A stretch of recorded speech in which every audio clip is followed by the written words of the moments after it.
we impose extra burden on the masses. I feel your pain. Only humility will lead us to unity, and unity will lead us to peace. Go to the market and sell your products.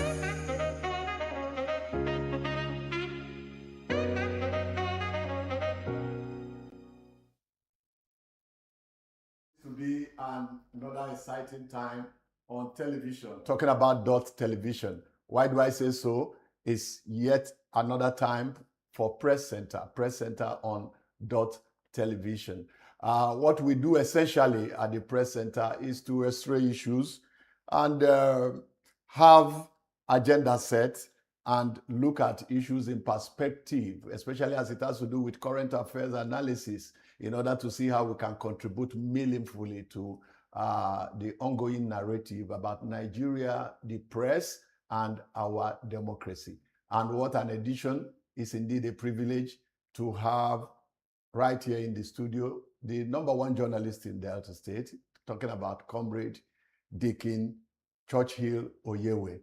You're welcome, Churchill. Thank you for having me. Thank you so very much. I am Godfrey Obaka, and together we shall be rubbing minds concerning the issues of Nigerian press, concerning democracy, the contribution of the press to stabilizing democracy. And that is how we welcome you even at this hour on television, the most exciting hour on television indeed. Comrade, you're most welcome. We are talking about countdown now to another epoch in Nigeria's democratization process, talking about 2027 in view, and the world is actually watching. Can we have an overview of how has the press fared thus far, especially in the perspective of the role the press played, the Nigerian press, in the pre-independence time, talking about colonialism? The role the press played during the struggle against military rule, and the role that the press is expected to play currently as we desire to have our democracy further strengthened. Okay, the rules have not changed. It's just the players keep changing. Okay. As the fourth estate of the realm, the media has always been the watchdog of society. And they've always been there to raise alarm. When they say watchdog, a watchdog raises alarm.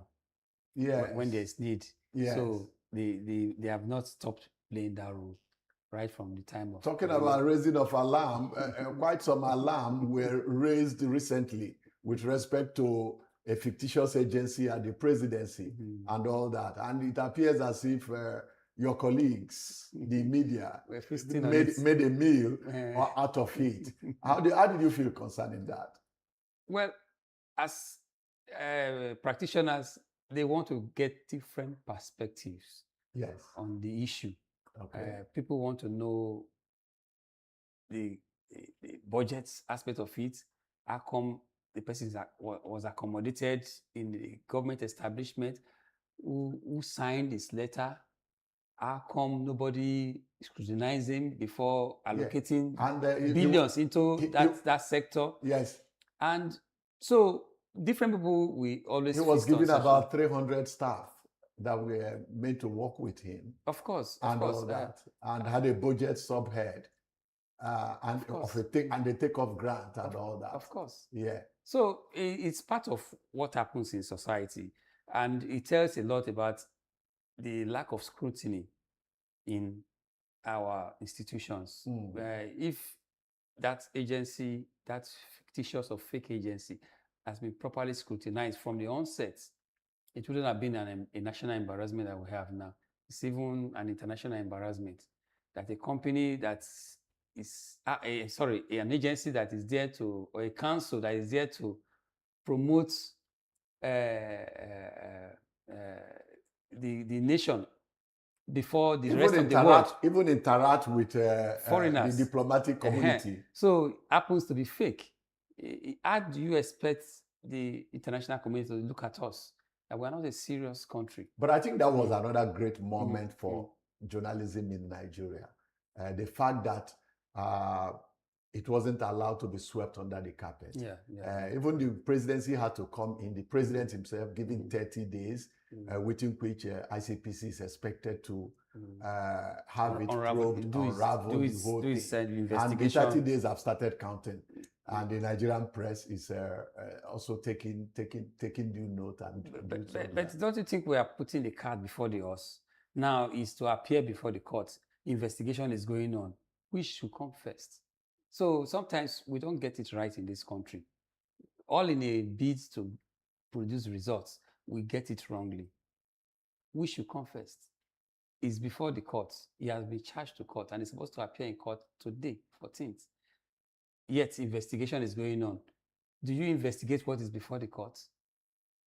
Because the court is also an investigative agency. Okay. So I think there's a lot of conflict. And there is a third court where it is, apart from the ICPC, the court, the public opinion court, because Nigerians are interested. We have limitations. Public courts, the way it is now, when it's before the court, you are limited. You cannot talk too deeply into issues that are before the court. So for me, I believe that investigation should have been carried out first before going to court. A comprehensive level of investigation. So that you will not be delaying the process unnecessarily. When the judge asks for a particular information, you will not be able to provide it, and that will make the case to drag endlessly. So, interestingly, too, we had a situation where some 50-something hours ago, Nigerians woke up and were told that beginning from 2027, that our children will be using 50,000 naira to be registered for WAEC and NECO. Then, of course, Nigerian press also came up to say, oh, it runs counter with the economic reality, that families are even finding it difficult to pay the current 27,000 naira 500. And many people are dropping out of the school because of that. How do you justify such an increase? And in less than 24 hours, we saw a situation where the federal government responded and had to retrace that step and have it, for now, it's kept pending. Was that thanks to the press, to the Nigerian press, for bringing such issue to limelight, to the front burner, because on behalf of without the press, it would have just gone like that. People will keep bemoaning the issues, but the press gave it vent, and they started looking at the issues critically. Okay, 70,000 minimum wage. How can an average family that earns 70,000 minimum wage pay 50,000 out of it? Where will he get money for transport, for feeding, for rent, and so many other expenses? Are we realistic with what is on ground with that initiative of increasing it to 50,000 naira for WAEC or whatever? Especially in the context of the fact that a number of people who are the policy makers now benefited from free compulsory education, especially in the Southwest, as put in place then by the Obafemi Awolowo UPN-led administration. How would people who benefited from a free education also now do not see that a responsible government should try to do everything possible to ensure that the number of out-of-school children is reduced in the society? So I think I agree with you that it's some high point for the Nigerian press. Yes, you see, I don't know where we got it all wrong. Maybe at the point where we liberalize education, we now allow private sector to come in. And not that the private sectors, they have not been contributing their own well. But some governments see a situation where they want to remove that responsibility from them as a burden, spending in education. So what they now resort to do is to be increasing here and there.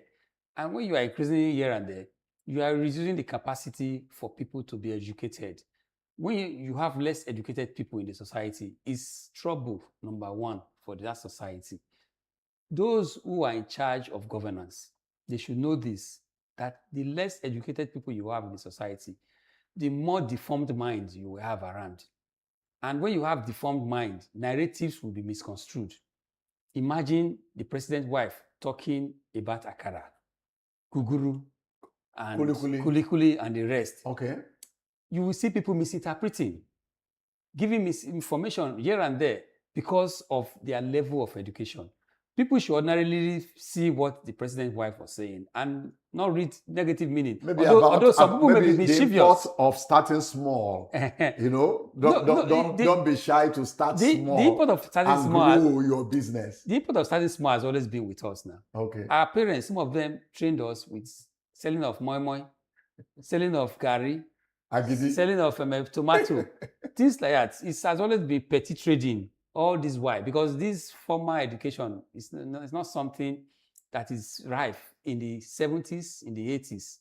Some of us I think putting it in context, many Nigerians were not comfortable with that paradigm of akara, bole, kuli and all that, because it not long before that time, the same first lady had given out cars to the elites. Some political elites, and told them that, go with the document, go with everything, it's your entitlement and all that. So if you could do that, what now makes you think that everybody needs to be roasting akara and guguru? Maybe that was the contest. Yeah, because there was mischief in it. But aside the mischief, you understand, a lot of people do not know some persons do not know how to synthesize issues. Some people will just believe that it's belittling, you understand, for the president to be telling people to start small. But then, if you have been observant, if you have been looking at the economy, what is sustaining the informal economy, it is this starting small that's sustaining the economy. That's true. So we need to know how to synthesize issues. And before you can synthesize issues, you need to be very educated. In being very educated, you need to go to primary school, you need to go to secondary school, and go to any other higher institution, and even further. A situation where in a country where the situation does not allow you to attain this level of education, you will not be depending on traditional wisdom to operate as an individual. But that is not where we should be. In some countries, education is compulsory and it is highly subsidized, if not free. Finland today is one of the countries that has the highest educated persons in the world. They have a structure. At 7, you start primary school, which means from 1 to 7, you have taken time to learn the mother tongue and the traditions in the family that will prepare you to go to primary school. From there to secondary, and they have a structured system, and it's compulsory for everybody. So I don't know at what point we became too popular that we can no longer cater for our schooling needs, for our children needs, for those who need to be educated. It's because probably the politicians and those in a position of governance have failed to realize that the less the people are educated, the more problem for society. If you enjoy this thing while you were still schooling, from primary to secondary and even the university level, why not make it possible now? Have we run short of resources that we cannot cater for everybody? If not, that corruption has brought a problem of misappropriation of interest. I use the word misappropriation of interest. The money you spend politicking, if you subject it into the education sector, the health sector, the security sector, the country will be a better place. So let us not say we have been mourning democracy in this country, because we're not getting the best of democracy. Those who fought for democracy, including journalists, they will be weeping. Those of them who have gone and those of them who are still alive, they will be saying our efforts is being put to waste. Yeah. Because So they're not getting the effect of what they fought for this country in the colonial times, after colonialism, during the military era, and even to present day Nigeria. We see us declining in fortunes. Okay, what's well said. The challenge now is to see how the press can continue to play some role, which we've tried even on this platform to highlight some of the roles and giving kudos where necessary. It used to be said in the newsroom that comments are free and facts Opinions. yes, comments are free. Comments, are free. opinions are free, but facts are sacred. And that facts need to be cross-checked. And when you are in doubt, you leave out. Yeah. You understand. I do not know to what extent that is still the dictum with respect, especially when we see situations where there are, you see news items that are placed out there only for them to turn out not to have been thoroughly cross-checked. To what extent do we still have control over ensuring that objectivity, balance remain the key tenets of journalism, especially in our time? I think we discussed this a little the other time. You see, the profession is an all-comers profession. And even those who are in governance, they are also in charge of the profession, because they also own outfits for propagating information, for taking care of journalism. They are also part and parcel of it. But the practitioners are to be blamed largely for the offerings we are getting out to the public. Why I said the profession is a place for all is because it's not regulated. Any trade or profession that is not regulated is free for all. And when you say free, when everybody is free to come in, not everybody will play by the rules. Okay, Mr. Chairman. Not everybody play by the rules. Is that a way of saying that, as it is now as chairman of NUJ in Delta State, that in the journalist compendium, that you cannot say for sure how many journalists are practicing in Delta State? Maybe your response will wait until when we return from break. I think it's on that note that we want to go for a short break, so that Comrade Oyewe can also have a rehydration break. Let him take some water, and see you at the other part of the program. Thank you for staying tuned.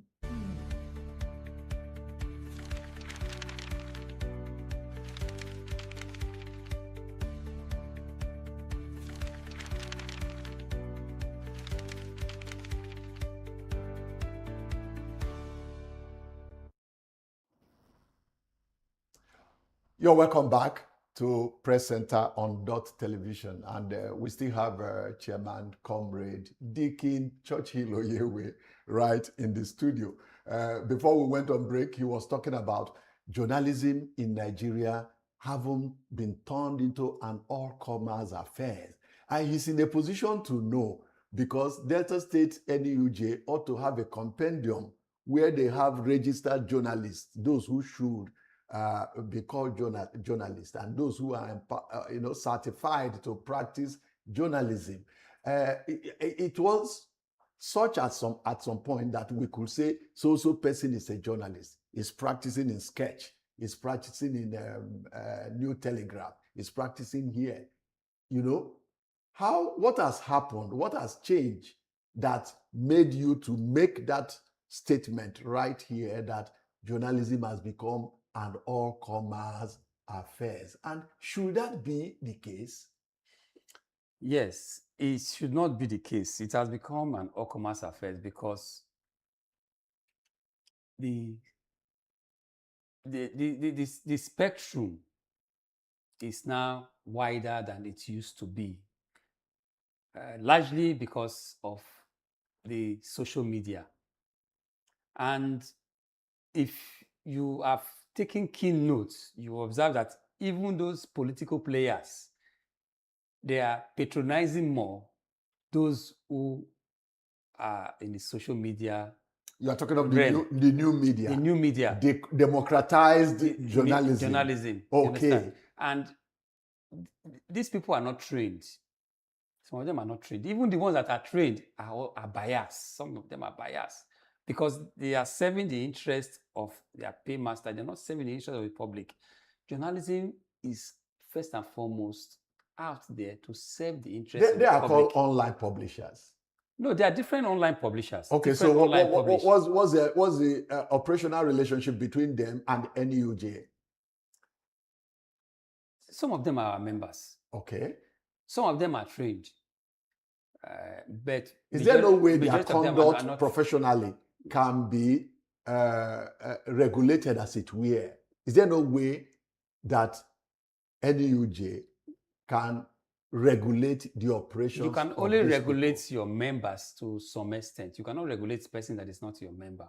It is the profession that we should be regulating, rather. There is need to set up modalities for regulating journalism practice in Nigeria. I'm saying where does the Nigerian Press Council come in? Nigerian Press Council of 1992. It is a lame duck for now. What I'm saying is, I say this because there is a Nigerian Medical Council regulating the practice of medicine, good. Including training of medical doctors. Press Council is the print aspect of journalism. We have 3 areas in journalism. We have the print, we have the broadcast, yes, and we have the new media. The new media, okay. We need one council to regulate these 3 areas of journalism. And until we are regulated, like I said before, ethics is not enough to make people adhere to the rules of journalism. Journalism is for the interest of the public. That's why it was first and foremost entrenched in the Constitution, Section 22. 22 of the 1999 Constitution as amended. Even those in government, the print, the radio, the television, and now the new media can hold them responsible so that they can bring in good governance. Yeah. You understand? That is it. But we don't have a council regulating us. That's why I said before, it's my view, we are not a professional body yet. Because if you are not regulated, you are not a professional body. Every profession in Nigeria is regulated. The medical profession, the nursing profession, the pharmacist, legal, the engineering, the surveyors, the legal, they are regulated. Ethics can only work when it is backed by laws. For journalism, it's only ethics. And ethical conduct as a journalist is discretionary. I cannot sanction a journalist because there's no enabling law that will enable me to sanction a journalist that is erring. The least, the more you can do. You are saying there is no operational ethics stroke disciplinary committee of the NUJ in Delta State. There is none. It's not in existence. See, at the end of the day, it doesn't have enforcement power. That's what I'm trying to say. It is the same law, the law that holds the larger society, that you can use to enforce it. But what I'm saying now is, we as journalists, we need to have our own internal mechanism for sanctioning our members. And that can be done through the operationality of a council. It's not about NUJ alone. The Nigerian Guild of Editors, they are there.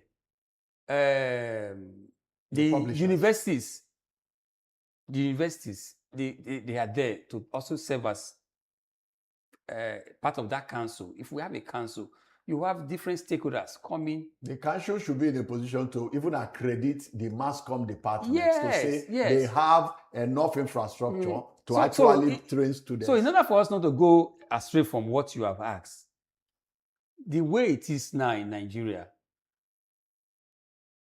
even some politicians enjoy what is going on because they are using their social media tigers to do their biddings. But they should not allow luck to run out of them by infringing on people's rights or institutional rights. With the scenario you have painted now, as we are trying to see how to round up this edition, with the scenario you have painted, to what extent will you say that the 40th state of the realm in the Nigerian climb is actually holding leadership accountable on behalf of the Nigerian people in order to stabilize our democracy? Now, there are a lot of constraints. Ownership is also a constraint to make you really hold leadership accountable. The operational ownership of a particular medium can restrain you from holding leadership accountable. They say those in government, they can hardly tell the government that own them, those who are in government-owned media houses, they can hardly call to question those in leadership. The same thing. So is that a way of saying that press freedom is not attainable? It is the press not free to, bring the truth as it even those in the private sector, facts. even those in the private sector, those who own private media outfits, they are also restrained. Ownership constraint, you mean? Because of patronage. Okay. So I'm trying to say something that the media is constrained seriously by interest, but then its mandate has not changed. Okay. That's why I said in the past, because the horizon was smaller, people were able to see the bigger picture of public interest in whatever they are doing than now. Now they are seeing personal interest in this area where the operations have been digitized. People are now putting in their interest first before public interest in media discharge. So if you are talking about summarizing these issues, for the media, you must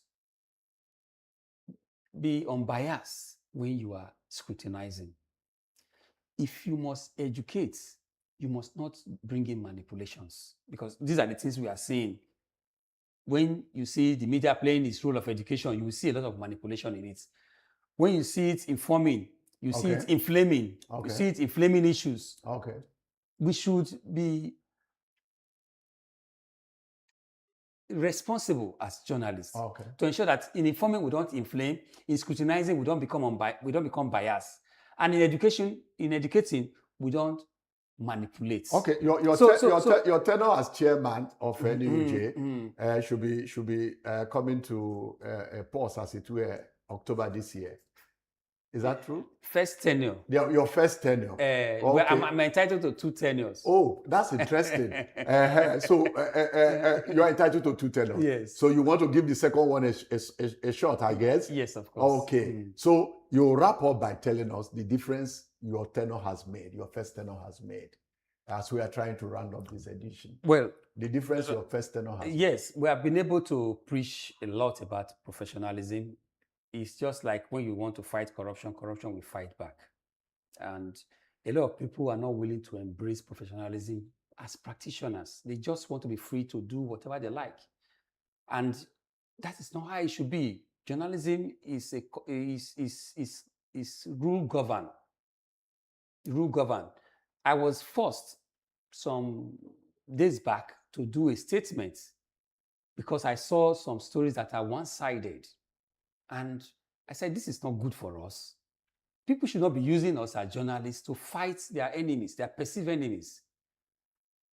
You have been given a story and you have been asked, use it, don't touch it, don't change anything. You are putting your own intellect to questioning. Okay. So I told them, I said, if trouble breaks out, they will hold themselves accountable. Okay. Because the person that you are denying voice, you have to balance your story. So at the some time fourth, and ensure that the fourth estate of the realm is to hold government accountable. But there should also be mechanism to hold professionals, the journalists themselves, accountable. I think it's on that note that we want to draw the curtain on this edition of Press Center on Dott Television. And it's been a wonderful time, an exciting time with Deacon Comrade Churchill Oyewe, the chairman of NUJ in Delta State, an experienced journalist at that. And we do expect that some other time we should be able to bring you another edition, quite an exciting edition. It's on that note that we thank you for staying tuned, investing your time with Dott Television, the very heart of the matter. Do stay tuned and stay blessed. Thank you very much.